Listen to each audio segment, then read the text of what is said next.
Hey guys, welcome. It's Coach MJ here. Gosh, I look a little darker now than I thought I was earlier, but yeah, look at me. I got a little color today, got a little sun, tried to get out toward the pool before that rainstorm kind of swooped down through.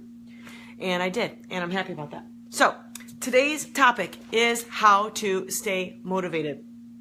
Because here's the thing, you guys.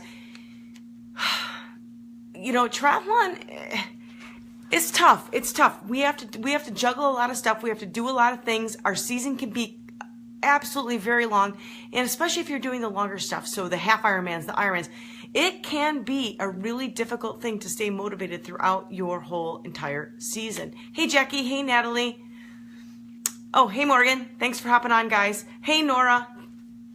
Welcome. Hey you guys, tonight, if you want to win the bonus, this week's bonus is another journal, Be the Best You, okay? I sometimes find that writing stuff down helps me keep motivated. And here's another thing, like, as you're making progress and you see improvements, if you don't write that stuff down, then at the end of the season, you're just like, oh, it wasn't that great. But if you write it all down and you go back and look at where you came from, you can get so totally pumped. So all you have to do to enter the raffle for this is to share the video. Share the video. Okay. And everybody can use tips on how to stay motivated. Everybody. Okay. This video is for everybody. And this isn't just, this can also not be just for triathlon. This could be like life in general. So this is a really, really good video, you guys.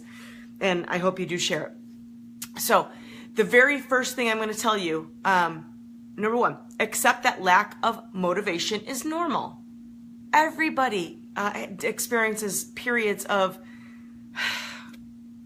just not wanting to do stuff, not wanting to work out, not wanting to race, not wanting to, get out of bed some days, right? So everybody, from the professionals to the newbies to everybody in between, nobody is without some days where they don't have the motivation. So first of all, you need to accept it.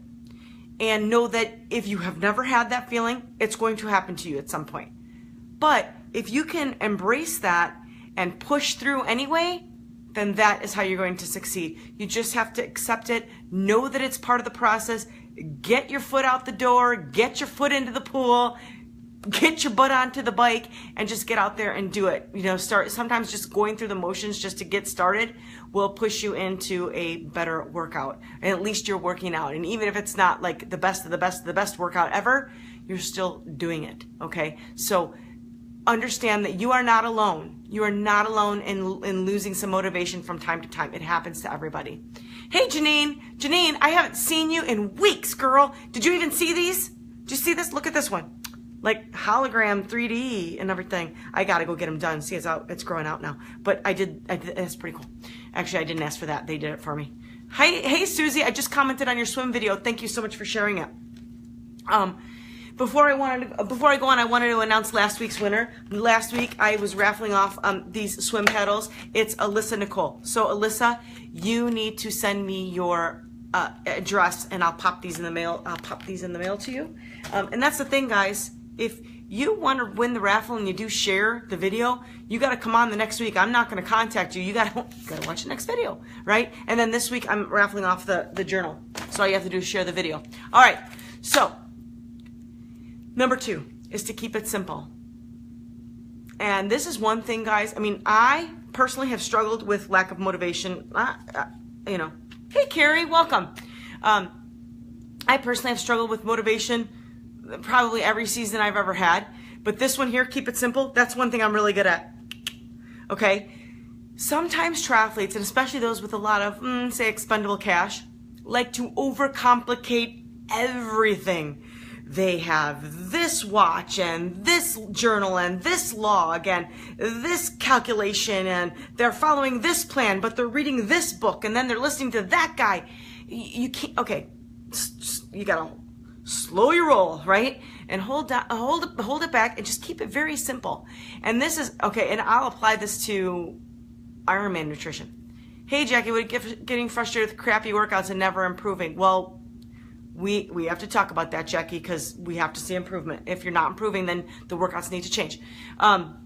So keeping it simple, let me just explain to you how as much as I love technology, I'm not a techie, guys. And yes, I have a power meter and I use it. But I don't live and die by that thing. I don't, because what if it breaks? And what if it's not reading right? And what if the battery dies and all that stuff? So I don't rely on it. Technology is great and totally useful and helpful for you in your training, but there's also a point where you're doing too much and you shouldn't rely on it.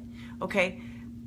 Case in point. So I'm gonna use the nutrition example because I love this one, and I was my own worst enemy. So my very first Ironman, nobody really tells you, unless you have a coach, okay? Nobody really tells you how to fuel for that. I mean, there's guidelines, but again, you could read everything under the sun and they're all opposite advice. It's, so you really just have to kind of go through it yourself, unless you are developing a relationship with one coach like myself who can kind of tell you what you need to be looking at and how to develop a plan for yourself. So let me just tell you. So I had a bento box on my bike, and it was just a little thing like that, and then maybe that tall. And I had 2 peanut butter and jelly, like halves. It was one peanut butter and jelly sandwich. I cut it in half. And then I had jelly beans, and I had paydays, and I had a V8 in my special needs. And I think I might have had a Diet Coke in my run special needs. But anyway, I'm referring to the bike here. So I had the peanut butter and jelly sandwiches. I had the Payday candy bars because they don't melt, right? You don't want chocolate. And then I had jelly beans. And so, and you're trying to eat and get the fuel in and all that stuff. Well, I kept racing. I'm like, there has to be an easier way. So even my second Ironman, I got away with all that food, and I just used one source of calories, and it was liquid calories, okay? But just one water bottle. So I don't have to carry all that stuff and worry about opening up a wrapper of a Payday or the peanut butter and jelly sandwich, or wondering when's the last time I ate I was eating 3 jelly beans every 15 minutes. Yeah, that's what I was doing. So instead of worrying about that, I just put all the calories into one water bottle, and I've done every Ironman that way since, and obviously it was a solution that worked. But it's simple. It's simple. So you just want to eliminate all that other stuff that you don't need. Everything that the easiest you can make it, the most compact you can make it, without thinking, without all these extra things. That's going to help you be more successful and keep you motivated. Keep all the clutter out of your brain, because it can be overwhelming. Hey, Darlene. Hey, Dawn. Okay, look at my tomato face. Yep, I was out in the sun today. Woo! Okay. Oh, before I forget, TriRightCoaching.com/bonus. You guys are gonna love this bonus this week. Okay. It is my top 10 mantras for staying motivated. Okay, so I have on my list in a PDF, but if you click on the link in that PDF, you're going to have an image with those words, and you can put that on your Facebook. You can print it out, stick it on your bathroom mirror. You can put it in your car. You can put it on Instagram. You can do whatever you want with it. But out of those 10, one of those mantras is going to resonate with you, right? There's hundreds of them, but I picked my top 10 favorites. So all you have to do is go to TriRightCoaching.com/bonus. You can get your hands on that. And all I'm going to tell you, it is golden. Like every single one of those I love. And yeah, some of the most successful seasons I've ever had, I did stuff like that. I printed out words and taped them to the bathroom mirror and taped it on my computer at the office so that I looked at it on a daily basis to kind of keep focus. So, hey Maggie, welcome. So anyway, TriRightCoaching.com/bonus to get your hands on that free PDF. Okay, keep it simple. Number 3, manage your time. You guys, we do triathlons for fun, for enjoyment, to stay fit and healthy.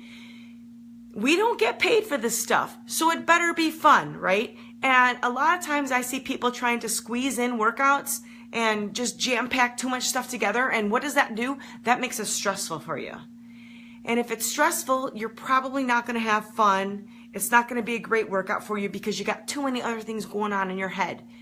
So carve out your time, map out where your workouts are going to be, and fit them into your schedule accordingly, okay?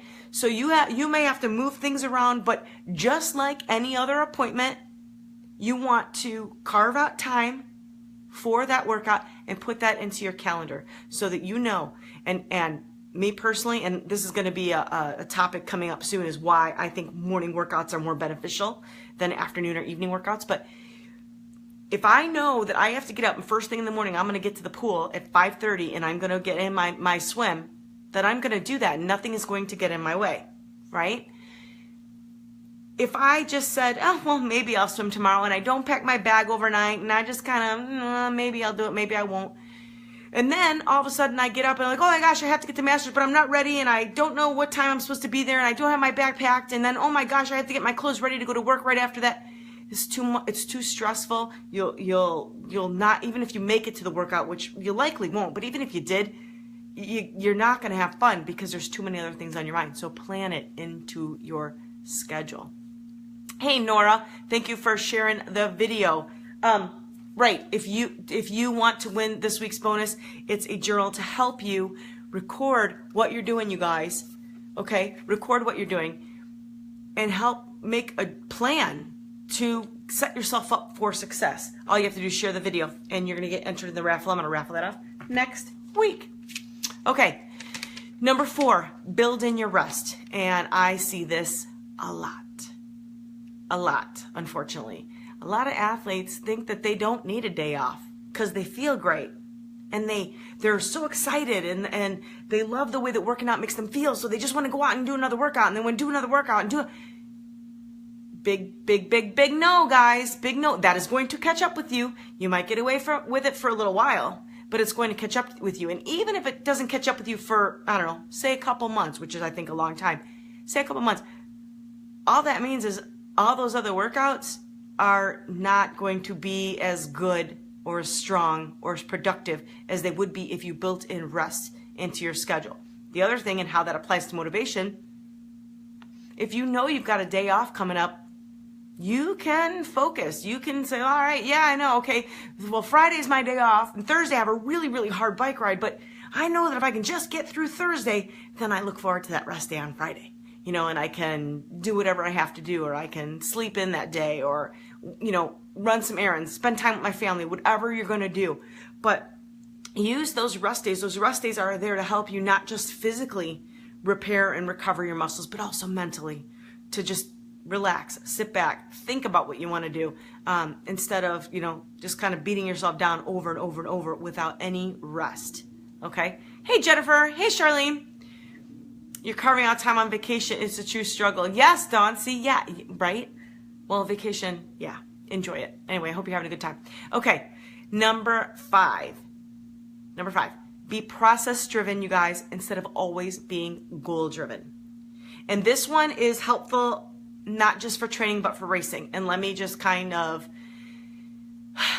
explain that to you. The journey to your triathlon, the process, that is your experience. I mean, yeah, the race itself is great and all that stuff, but enjoy the journey and how you get there. Okay, so you can sit there and say, I want to do, a 6-hour half Ironman coming up. And you're focused on that all the time. And you think, I got to do XYZ for my bike, and then I have to run XYZ for my run. You got to kind of put that to the back of your mind. And yes, that's important. But what's more important is that you get out and do an effective bike ride. What's more important is you get out and do a really good, solid run. Even if those numbers don't match up to exactly what you want them to be on race day, you gotta kind of put that in the back of your mind and work through that. Because if you, let's say, for example, to make it easy, you know that you're going to run those 13 miles and you want to do 10-minute miles because that's how you're going to hit your goal. And then you go out and do a run, and let's say it's super humid and hot and whatever, and all of a sudden you're doing 10:45s. And now you're stressing yourself out. You're losing a little bit of motivation because you think, oh my gosh, I'm never going to reach my goal because I'm not even racing. I didn't even do the 56-mile bike ride, and now I can't even run the 13 miles at 10 minutes, which is what I wanted to do. And oh my gosh, I'm never going to. You got to stop that. And you got to nip that stuff in the bud, because those negative thoughts will affect you big time on race day. You got to, everybody has bad workouts. Put it in, chalk it up to experience, and you got to move on. What I want you to do is focus on the process of that run, okay? That working out to get to the goal, right? Because it's just kind of a big puzzle, and you're putting pieces together. You're putting this swim together, and then this run, and this bike, and then you're maybe strength training or cross training, and you're doing all this, and then on race day, you kind of put that all together. Okay, so they're just building blocks to a bigger picture. So I want you to think about the process it takes to get to the goal rather than the goal itself. Okay, and that's another way to stay motivated. Because if I have a bad run today, I know, okay, well, tomorrow's another day, and I'll focus on a good bike ride tomorrow. And if you can do that, it's going to help you stay motivated just a little bit more. Hey, yes, Dawn, guilt-free rest days. As a seasoned human and beginning athlete, I need my rest days to hurt. You know what, Nora, everybody needs rest days. And I'll tell you, like, so for a majority of my athletes, one day every week, right? One off day every 7 days. If they're younger, like my mid-20s, late 20s, maybe even early 30s athletes, I might give them one day off every 10 days. And then my older athletes, it might be like 1.5 days off every 7 days. So it's just kind of like, so one day off would be a Friday, then the next week would be a Thursday, then the next week would be a Wednesday, and kind of move it back. But everybody's different. And I think the older that we get, we have to train smarter, not harder, smarter, and take more rest days because we just don't recover as fast as we used to. Jennifer, that's why I keep telling people I won't set a time for my race next weekend. Exactly, Jennifer. I mean, I'll tell you, my first half Ironman, I didn't have a time. Oh my God, did I ever tell you this story? Okay, so my first half Ironman, and it was my second year of triathlon, okay? So my first year, I did 3 sprints and 1 Olympic, and then the very following year, my second race of the year was a half Ironman. And I got there, and I set up transition, and I panicked, and I sat in the car. I left myself in the car and said I wasn't going to do it. I was sick to my stomach. I just sat there, and I rocked like a crazy person. I was like, I can't do it. I can't do it. This is so crazy. I was scared to death. Scared to death. And one of my training partners came, knocked on the car window, made me open the window, and he said, you know, relax, deep breaths. First of all, you're ready for it. Secondly, just go do the swim. You know you can do it because that's your thing, right? Just go do the swim. And if you don't feel like biking or running, then just don't do it. Okay? Just get in there and swim. And I had tears in my eyes, and I was like, okay, I'll try it. Oh, I'm getting worked up just thinking about it. And I did it. I had a great swim. I had an okay bike. I had a very solid run. It was a hilly course. It was up in Wisconsin Dells. This race doesn't even exist any longer, but if it did, I would totally go back. It was 2004, and I rocked it. I did really, really well. I won't even tell you what the time was, but I did really well. Our old bodies hurt. Yes, Jackie, everything takes longer to recover. It's not fair. It's not fair, but there's nothing we can do about it. All right, guys, thank you so much for hopping in. Any other comments or questions? This is a little quick one. I know everybody's excited to get started with their holiday. You know, I don't know. Do people work tomorrow even? I don't really know. I'm working, but I don't really know if people are off because of Tuesday. But get your top 10. Okay, TriRightCoaching.com/bonus. You're going to get my top 10 mantras of how to stay motivated, and they work for not just training, but during your race, Jennifer. So go on there, get one, pick one that you like, right? Print it out and like tape it on your bike, like on your aero bars or like on your frame, you know, or somewhere that you can see it and remind yourself, like just kind of stay motivated, stay positive, and be in the moment. All right, you work tomorrow. Okay, understand that. Cool. But yeah, if you go there, you will get the top 10 mantras, but you can click on a link and you'll get a cool image with the words on it, and you can share that on your Facebook page and your Instagram, your Pinterest, whatever, and just kind of help you and maybe help other people to stay motivated, because we're kind of all in this together. You know, it's an individual sport, but it's a team sport, and we're all in it together, and I love to support other athletes. So next week, what am I talking about next week? Next week is how to train and race in the heat, right? Because it's July. And training and racing in the heat is a little bit different than just, you know, great temperatures outside. So I wanted to give you guys some tips on that. So thank you guys so much for watching. If you want to enter the raffle for this journal, all you have to do is share this video, and one lucky winner will be chosen. I'll announce it next week on next week's video. how to train and race in the heat. Get your bonus, TriRightCoaching.com/bonus to get those top 10 mantras. I'm telling you, they're really good. I don't know. I'm kind of I want to say a freak, but I kind of get geeked out by that stuff. Like, yeah, okay, there's 10 of them. Number 10 is my favorite, and if you've been watching me for a while, I know you know what it is, but it's my favorite one, and I live by it, and I totally believe it. So thank you guys so much for watching. Have a very happy and safe 4th of July, and I'll see y'all next week.